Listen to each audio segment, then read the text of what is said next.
বাংলাদেশে কিছু সুন্নি নামক একটা সম্প্রদায় আছে না নাই?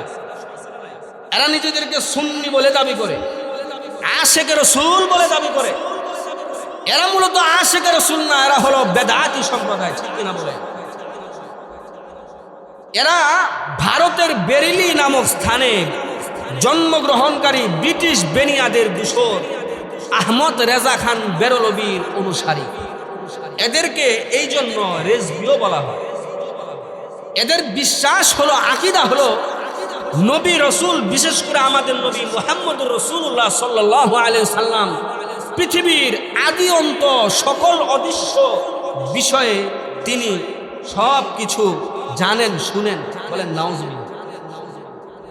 রেজভি সম্প্রদায়ের নেতা আহমদ রেজা খান বেরলভী তিনি তার লিখিত কিতাব আদ-দাওয়াতুল মাক্কিয়া ফি মাদ্দাতিল গায়বিয়া গ্রন্থের 58 নম্বর পৃষ্ঠায় লিখেছেন যে নিঃসন্দেহে রাসূলুল্লাহ সাল্লাল্লাহু আলাইহি ওয়াসাল্লাম পৃথিবীর শুরু থেকে যা কিছু আছে, পৃথিবীর শুরু থেকে যা কিছু আছে, অনাগত কালে যা আসবে, আমার কথাটা বুঝেন।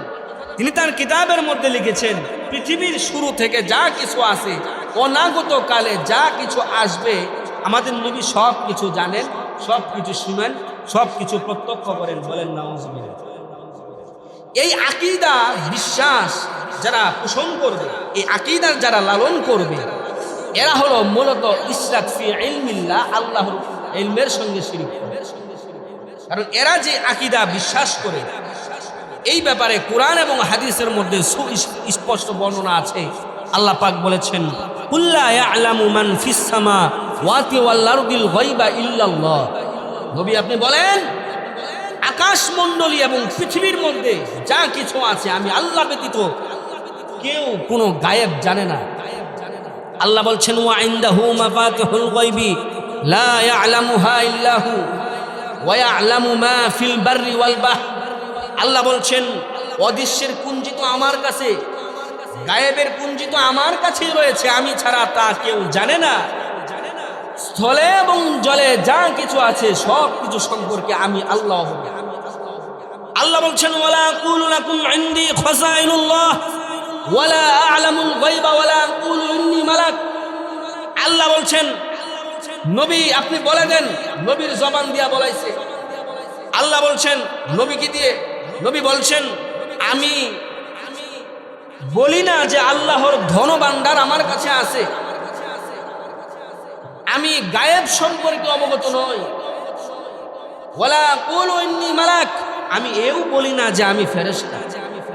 সুতরাং নবী ওলিরা গায়েব জানেন, অদৃশ্যের খবর রাখেন, এমন আকীদা যারা পোষণ করবে, এটা হলো ইশরাক ফি ইলমিল্লাহ, আল্লাহর ইলমের সঙ্গে এরা শিরক করে। আজকে মুসলমানদেরকে এরা মুসলমানদের ঈমান নষ্ট করে ফেলেছে। মুসলমান নামাজের কথা বলে, ঈমানের কথা বলে, রোজার কথা বলে, কিন্তু এদের আকীদা এবং বিশ্বাস এটা হলো শিরকি বিশ্বাস, এটা হচ্ছে ইশরাক ফি ইলমিল্লাহ।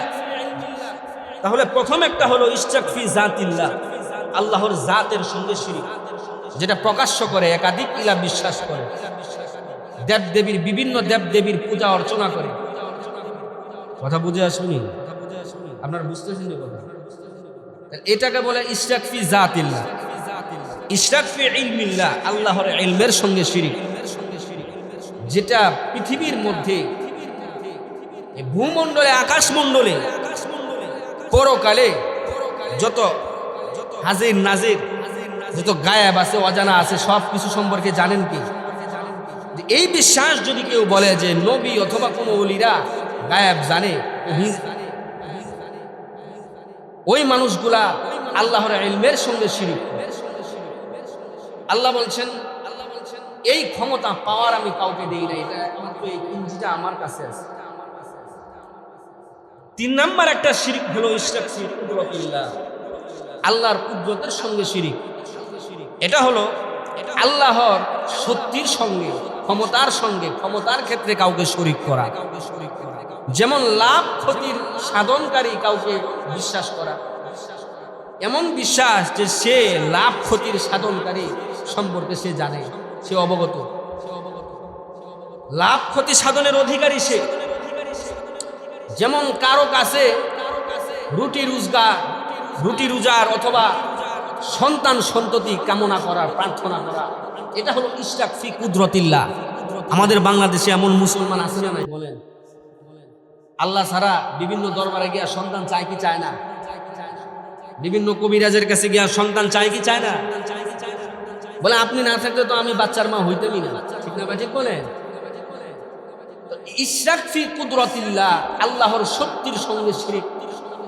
আল্লাহ ছাড়া কারো কাছে, অন্য কারো কাছে কোনো কিছু প্রার্থনা করা, এটা হলো ইশরাক ফি কুদরতিল্লাহ।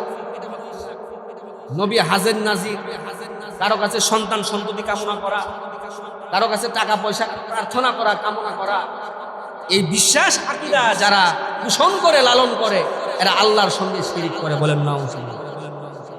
তাহলে 3 প্রকার শিরিক গেল। এই শিরিকগুলা 3টা বিষয়, 3টা শিরিক। একটা হলো আল্লাহর জাতের সঙ্গে শিরিক, একটা হলো আল্লাহর ইলমের সঙ্গে শিরিক।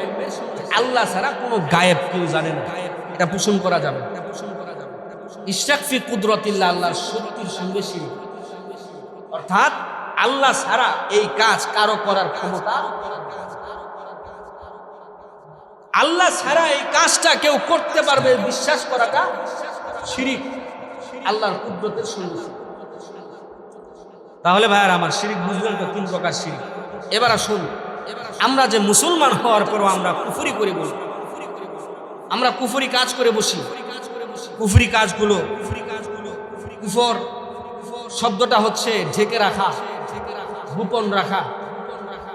কুফর শব্দটা ঢেকে রাখা, গোপন রাখা। শরীয়তের পরিভাষায় বলা হয় আল্লাহ রসুল সাল্লাল্লাহু আলাইহি ওয়াসাল্লাম দ্বারা আনিত বিষয়ের উপর অকাট্যভাবে প্রমাণিত কোন বিষয়কে অস্বীকার করার নাম হলো কুফরি। আল্লাহ রসুল সাল্লাল্লাহু আলাইহি ওয়াসাল্লাম দ্বারা আনিত বিষয়ের উপর যেটা অকাট্যভাবে প্রমাণিত, দিনের অর্থ বলে প্রমাণিত, সেসব কোনো বিষয়কে, বস্তুকে অস্বীকার করার নাম কুফরি।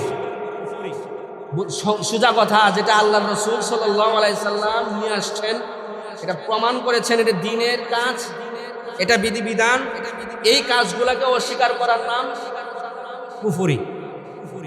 তাহলে আল্লাহ, আল্লাহর রসুল, ফেরেশতা, আখিরাত, হাসর নাসর, তকদীর, জান্নাত জাহান্নাম অথবা ইসলামের যে কোনো বিধান যেটা কোরআন দ্বারা প্রমাণিত, হাদিস দ্বারা প্রমাণিত, কোনো একটাকে অস্বীকার করার নাম, কোনো একটাকে অস্বীকার করার নাম কুফরি। আল্লাহ রাব্বুল আলামিন কোরআনুল কারীমের মধ্যে বলছেন, ইন্নাল্লাযীনা কাফারু ওয়া মাতু ওয়া হুম কুফফার উলাইকা আলাইহিম লা'নাতুল্লাহ ওয়াল মালাইকাতি ওয়ান নাসি আজমাইন। আল্লাহ রাব্বুল আলামিন বলছেন, যারা কুফর করে এবং কুফর অবস্থায় মারা যায়,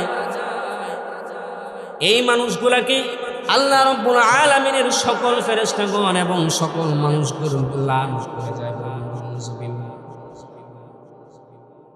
আল্লাহ বলছেন, খালিদিনা ফিহা লা ইউখাফফাফু আনহুমুল আযাব ওয়ালা হুম ইউনসারুন। এই মানুষগুলা চিরকাল জাহান্নামে থাকবে, কখনোই আযাব লঘু করা হবে না এবং এদেরকে কোনো অবকাশ দেওয়া হবে না। বলেন নাউজুবিল্লাহ। তাহলে কুফরি কাজটা আল্লাহর রসুল সাল্লাল্লাহু আলাইহি ওয়াসাল্লাম দ্বারা যেই বিষয় আনিত বিষয় যেটা অস্বীকার করে, সেটার নাম কুফরি। আজকে আমাদের সমাজে দেখেন, আল্লাহ এবং আল্লাহর রসুলকে গালি দেয়। কিছু নমুনা আপনাদের সামনে যদি উদাহরণ না দেয়, এটা বুঝবেন না। আল্লাহ, আল্লাহর রসুলকে গালি দেওয়া কুফরি। আল্লাহ এবং আল্লাহর রসুলের কোনো বিধানকে খারাপ মনে করা কুফরি, অথবা এখানে কোনো ভুল ত্রুটি খুঁজে বেড়ানো কুফরি। দেখেন বিষয়টা, দেখেন, আল্লাহ এবং আল্লাহর রসুলের কোনো বিধানকে অস্বীকার করবে না, জাস্ট খারাপ মনে করবে, এই বিষয়টা কুফরি। এখানে ভুল ত্রুটি খুঁজে বেড়ানো কুফরি। নামাজ পড়লেই কি হবে এই কথাটা আমরা বলি কি বলি না? নামাজ পড়লেই কি হবে এই কথা বলাটা কুফরি। আল্লাহর রাসূলের শানে কেউ বেয়াদবি করা কুফরি। ফেরেশতাদেরকে নিয়ে কটূক্তি করা কুফরি। আল্লাহর রাসূল সাল্লাল্লাহু আলাইহি সাল্লামকে আখেরি নবী না মানা কুফরি। আল্লাহর রাসূল সাল্লাল্লাহু আলাইহি সাল্লামের পরে আরো নবী আসবে বিশ্বাস করা কুফরি। গণকদেরকে বিশ্বাস করা, যারা হাত দেখা গণকের জ্যোতিষীদেরকে বিশ্বাস করা কুফরি। কোনো হালালকে হারাম মনে করা কুফরি। কোনো হারামকে হালাল মনে করা কুফরি। কোনো হারাম বস্তুকে বিসমিল্লাহ বলে খাবার যখন শুরু করি, হারাম খাবারকে বিসমিল্লাহ বলে, অথবা হারাম কোনো বস্তুকে, হারাম কোনো বিষয়কে, হারাম কাজকে বিসমিল্লাহ বলার মাধ্যমে শুরু করা কুফরি। চুরি করবেন বিসমিল্লাহ বইলা কুফরি। ডাকাতি করবেন বিসমিল্লাহ বইলা কুফরি। জুয়া খেলবেন, টাস মারবেন বিসমিল্লাহ বইলা লাগিস কুফরি। তার মানে ভাইরা আমার, কুফরি কাজ আমাদের মাধ্যমে অনেক হয়ে যায়, ঠিক কিনা বলে? কুফরির যে সংজ্ঞাটা আমি বললাম, আল্লাহর রাসূল সাল্লাল্লাহু আলাইহি সাল্লাম দ্বারা আনিত বিষয়ের উপর যেটা অকাট্যভাবে প্রমাণিত, সেসব কোনো বিষয়কে অস্বীকার করার নাম কুফরি। আর কুফর অবস্থায় যারা মারা যাবে রাহি জাহান্নামে। একটু জিকির করি, লা ইলাহা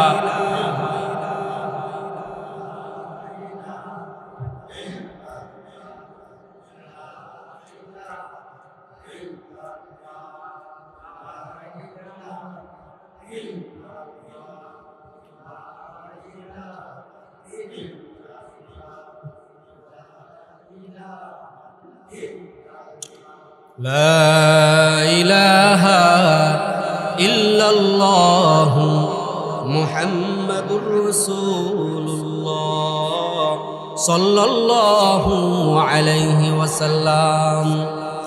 আল্লাহ রাব্বুল আলামিন কুরআনুল কারীমের মধ্যে বলেছেন, ফাল্লাযীনা কাফারু কুত্তিআত লাহুম সিয়াবুম মিন নার ইউসাব্বু মিন ফাওকি রুউসিহিমুল হামীম ইউসহারু বিহি মা ফি বুতুনিহিম ওয়াল জুলুদ ওয়া লাহুম মাকামিউ মিন হাদীদ কুল্লামা আরাদু আন ইয়াখরুজু মিনহা মিন গাম্মিন উঈদু ফিহা وذوقوا عذاب الحريق. জোরে পড়েন আল্লাহু আকবার।